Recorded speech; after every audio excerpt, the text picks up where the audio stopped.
Hey, salut à toi et bienvenue dans cette nouvelle vidéo. Dans cette vidéo, je voudrais t'expliquer comment j'investirais les 1000 premiers euros. Comment, si j'avais 1000 euros, là si je repartais de zéro, j'ai 1000 euros, comment je les investis pour que ce soit le plus rentable pour moi et que ça aille le plus vite possible dans le business pour avoir des résultats rapidement. Je vais t'expliquer ça dans cette vidéo, alors écoute bien jusqu'à la fin. Alors j'ai pris l'exemple de 1000 euros parce que ça me semble la somme la plus cohérente par rapport à ce que tout le monde peut mettre, tout le monde peut avoir. Je pense que tout le monde peut avoir 1000 euros de côté en travaillant l'été, en travaillant un petit peu, en épargnant peut-être sur une année ou peut-être sur 6 mois, enfin peu importe. Mais je pense que tu peux avoir 1000 euros de côté pour investir dans ton business, c'est tout à fait faisable. Donc c'est pour ça que j'ai pris cette somme. Il y a plusieurs manières de les investir pour que ça aille vite, pour que tu puisses avoir des résultats rapidement. Tu le sais, moi je suis spécialisé dans le dropshipping ou dans la vente de connaissances, enfin vraiment dans le business en ligne avec la publicité surtout. La publicité, c'est ce que j'adore le plus faire parce que c'est ton accélérateur, et donc si tu as un petit peu d'argent, tu vas pouvoir en mettre une partie dans la publicité pour accélérer les choses. Accélérer les choses, ça veut dire attirer plus de monde plus vite, forcer un peu les gens à venir sur tes offres pour aller plus vite. Donc comment je ferais? D'un côté, tu as le dropshipping. Le dropshipping, c'est vendre des produits sur un site internet sans avoir le stock. Donc de ce côté-là, tu n'as pas besoin de payer du stock, on ne dépense pas d'argent là-dedans. Tu vas réserver un petit budget, peut-être 200 euros, sur des tests de produits. Tu vas sélectionner peut-être 5 à 10 produits. Les produits que tu penses les plus buzz. Franchement, les produits qui répondent à un problème, les produits qui ont un effet waouh, les produits qui vont interpeller dans le fil d'actualité Facebook, dans les pubs ou Instagram ou Snapchat, peu importe.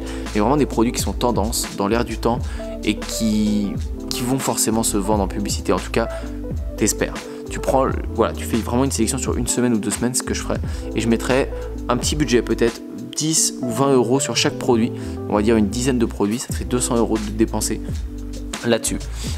Si tu fais du dropshipping, je commencerai comme ça avec une boutique monoproduit à chaque fois. Tu fais un monoproduit, tu mets un produit dessus, peu importe, et tu mets de la publicité dessus. Tu vois s'il prend ou s'il prend pas. Dès que tu en as un qui prend, tu pourras mettre après le reste de ton budget dessus parce que tu sauras que c'est un produit qui commence à marcher, qui se démarque bien. Ça, c'est ce que je ferais si je faisais du dropshipping. Je ferais pas d'influenceurs parce que les influenceurs, souvent, un peu d'influenceur, on va au moins le payer 200 euros, 300 euros. Et ça arrive régulièrement que ce soit pas rentable, que ce soit pas valable parce que la communauté de l'influenceur est un peu faussée. Il a pu acheter des abonnés ou elle n'est pas assez qualifiée ou l'influenceur fait trop de placements. Du coup, c'est plus assez pertinent pour son audience. Et au final, on perd d'un coup 200 ou 300 euros. Et le risque est trop élevé. La publicité, oui aussi, le risque est élevé parce que c'est dur de trouver une pub rentable dès le premier coup, voire presque impossible. Mais si tu fais bien ton travail, si tu te formes bien sûr au préalable, c'est bien d'être formé sur le sujet. Donc genre si je suis pas formé, j'investirai au moins 100 ou 500 euros dans une formation pour avoir les techniques, parce que sinon tu vas perdre tous tes sous d'un coup à essayer des choses. Autant apprendre de ceux qui savent faire. Mais en partant du principe que tu sais ça, j'investirai directement dans la publicité sur Facebook. Ensuite, si tu as investi dans la publicité sur Facebook en dropshipping, c'est la meilleure manière pour moi. Si tu veux vendre tes connaissances, on va pas le faire de cette manière. Et vendre tes connaissances, ce serait l'autre alternative que je ferais si je faisais pas du dropshipping. Je ferais une création de communauté. C'est-à-dire que je mettrais dans les 1000 euros que j'ai de budget, je mettrais au moins 800 dans une création de communauté, c'est-à-dire dans de la publicité sur mon contenu. Je commencerai par une chose, retiens bien, 10 vidéos sur une chaîne YouTube ou 10 vidéos sur mon compte Instagram, mais de préférence sur une chaîne YouTube, c'est là où on créera une communauté qui va être la plus fidèle. Et après, j'investirai au minimum 800 euros dans la publicité sur YouTube pour mettre en avant ma chaîne avec les vidéos que j'ai déjà mises en ligne. Si j'ai mis 10 vidéos en ligne ou 15 vidéos en ligne minimum, parce que si tu n'as pas mis ces 10 ou 15 vidéos en ligne, les gens qui vont arriver sur ta chaîne vont penser qu'elle est inactive ou qu'il ne se passe pas grand chose. Donc il faut réellement que tu aies assez de vidéos sur ta chaîne YouTube pour fidéliser la communauté qui va arriver grâce à ta publicité. Donc tu veux créer une communauté, tu crées ta chaîne YouTube, tu fais tes 10 vidéos et là tu commences à dépenser de l'argent avec ta publicité sur YouTube pour te mettre en avant. C'est exactement ce principe-là que j'ai appliqué sur OA Surf, ma chaîne de surf. Et c'est comme ça que je suis monté à prendre 200, 300, 400, voire même des journées à 1500 abonnés dans la journée. Et en fait, cette communauté-là, oui, elle va pas te rapporter de l'argent tout de suite. Par contre, tu l'as. Et donc tu vas pouvoir la retravailler comme tu veux après toute l'année. C'est-à-dire que tu vas pouvoir faire tes tests et tes tests et tes tests jusqu'à temps que ça marche. Il faut bien que tu comprennes que quand tu fais de la publicité sur Facebook avec le dropshipping, comme je t'ai parlé dans le premier cas, c'est génial, mais en fait tes tests sont limités à ton argent parce que tu as dépensé, comme je disais, 10 ou 20 euros par produit, jusqu'à 200 euros peut-être de dépenses. Mais au moment où tu as dépensé ces 200 euros et si ça n'a pas marché, ça peut arriver, si tu as même essayé de bons produits mais qu'au final ça ne veut pas prendre, si tu n'as pas touché les bons produits avec la bonne audience, tu as perdu 200 euros. Tandis que quand tu crées une communauté et que tu as mis, admettons, 200 euros ou 800 pour créer tes abonnés sur la chaîne YouTube, ils sont encore là. Même si tu fais une offre demain, que tu essaies de leur vendre quelque chose, un produit digital ou physique, si ça se vend pas, c'est pas grave.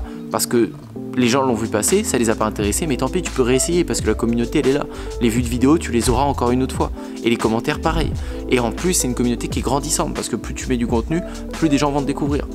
Donc c'est ça la différence entre créer une communauté et faire de la publicité. Je préfère faire de la publicité pour créer une communauté parce que ça fait une audience qui sera toujours là tout le temps sans devoir redépenser de l'argent dessus. Bien sûr, je fais les deux et c'est pour ça que je propose cette alternative. J'ai commencé par du dropshipping au tout début, j'ai pas commencé par une communauté parce que je connaissais pas vraiment ça non plus, mais j'ai commencé par faire du dropshipping en vendant des fers à lisser pour les filles, en vendant du make-up, beaucoup de make-up, ça marchait très bien quand j'ai commencé, ça marche encore toujours très bien aujourd'hui. Après, il faut trouver la bonne audience, c'est plus compétitif qu'avant, mais ça marche très bien et le potentiel d'achat est encore plus grand que quand j'ai commencé.